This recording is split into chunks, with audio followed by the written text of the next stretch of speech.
할렐루야. 사랑하는 성도 여러분, 평안한 하루 보내고 계십니까? 오늘은 잠언 24장 말씀으로 함께 은혜를 나누고자 합니다. 제가 봉독하겠습니다. 너는 악인의 형통함을 부러워하지 말며 그와 함께 있으려고 하지도 말지어다. 그들의 마음은 강포를 품고 그들의 입술은 재앙을 말함이니라.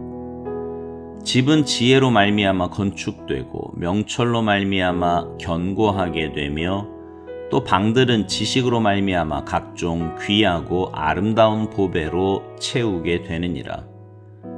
지혜 있는 자는 강하고 지식 있는 자는 힘을 더하나니 너는 전략으로 싸우라. 승리는 지략이 많음에 있느니라. 지혜는 너무 높아서 미련한 자가 미치지 못할 것이므로 그는 성문에서 입을 열지 못하느니라. 악행하기를 꾀하는 자를 일컬어 사악한 자라 하느니라. 미련한 자의 생각은 죄요 거만한 자는 사람에게 미움을 받느니라. 내가 만일 환난 날에 낙담하면 내 힘이 미약함을 보임이니라. 너는 사망으로 끌려가는 자를 건져주며 살육을 당하게 된 자를 구원하지 아니하려고 하지 말라.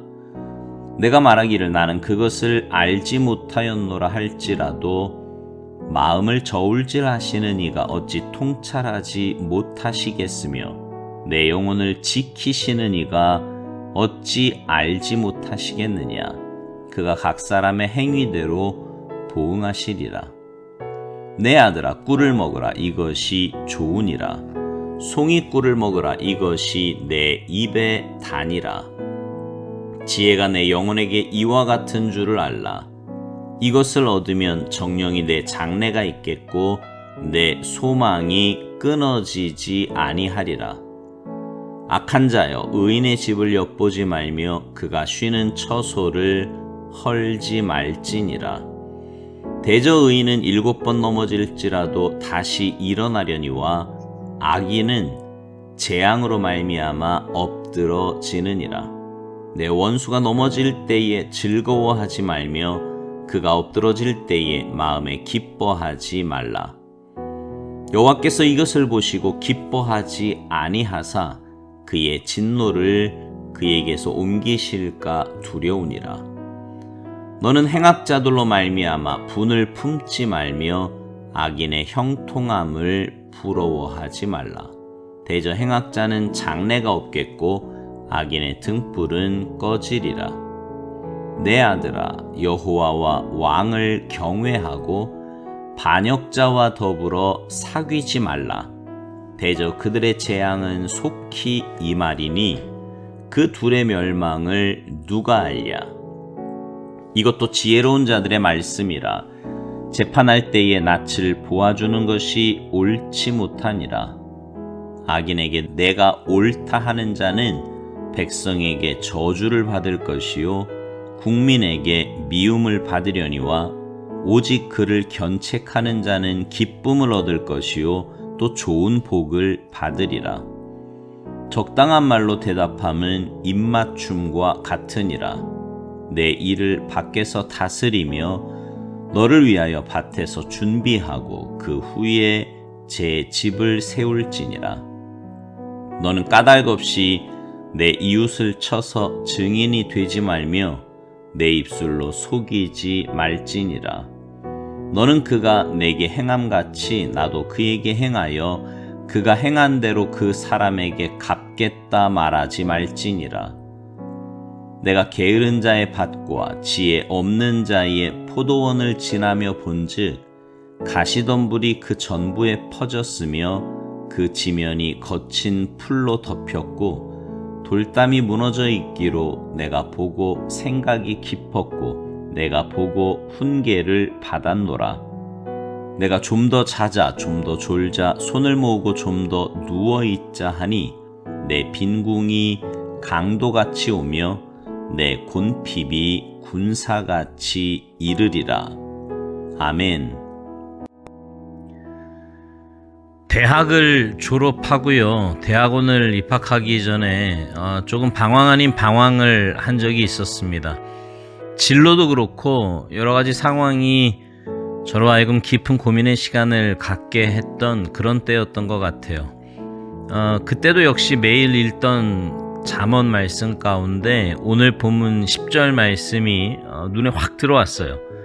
내가 만일 환난 날에 낙담하면 내 힘이 미약함을 보임이니라. 사람은 누구나 환난 날이 닥치면 낙담하는 것이 인지상정이 있지요. 낙담을 넘어 좌절하고 절망하는 사람들도 굉장히 많이 있습니다. 근데 그렇게 하는 것이 내가 힘이 미약하다는 것을 보이는 것이라고 오늘 본문은 말씀합니다. 여러분, 누구에게 보이는 걸까요? 누구에게 내 힘의 미약함을 보이게 될까요? 우리 주님은 이미 우리가 얼마나 연약한 존재인지를 아십니다. 그러면 누구에게 보이는 거죠?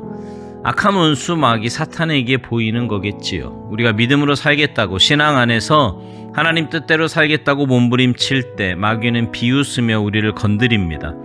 이래도 너가 예수 잘 믿을 거냐고, 이래도 눈에 보이는 것이 중요하지 않냐고, 이런저런 시험거리로 우리를 흔들어 놓으려고 합니다. 그때 우리가 낙심하고 낙담하면 우리 힘이 미약하다는 것을 보이는 꼴이 되는 거예요.